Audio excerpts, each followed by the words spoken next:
ముఖ్యమంత్రిగా ఉండి అక్కడ పొల్యూషన్ జరుగుతోంది, ఎందుకు యాక్షన్ తీసుకోవట్లేదని అధికారులు మందలించడం చంద్రబాబు టైపులోనే.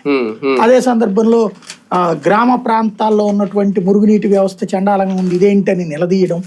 అట్లాగే మన పుష్కరాలకు సంబంధించి గోదావరి పుష్కరాలకి ఏర్పాట్లు రోజు అన్ని అయిపోయినాయి పేపర్ల మీద ఉన్నాయి, తీరా చూస్తే ఏముందని చెప్పి అక్కడే కూర్చోబెట్టి నిలదీయడం.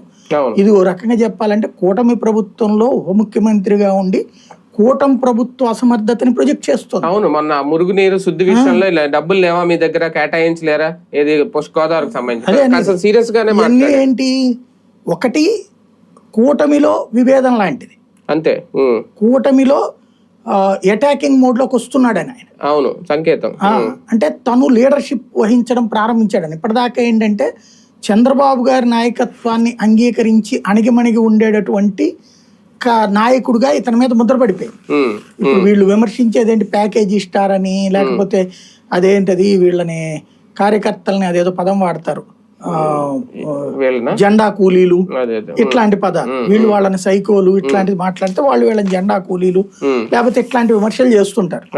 ఈ అన్నిటికీ కారణం ఏంటి, పవన్ కళ్యాణ్ నాకు ఆర్థిక వ్యవస్థ చేతచ్చా, నాకు రాజకీయం చేతచ్చా, నాకు 10 మంది డబ్బులు పెట్టే వాళ్ళు ఉన్నారా, లేకపోతే నేను ముఖ్యమంత్రి నెట్ అవుతాను మీరు అరిచినంత మాత్రాన, ఇట్లాంటి మాటలు మాట్లాడడంతో పాటు అంతవరకైనా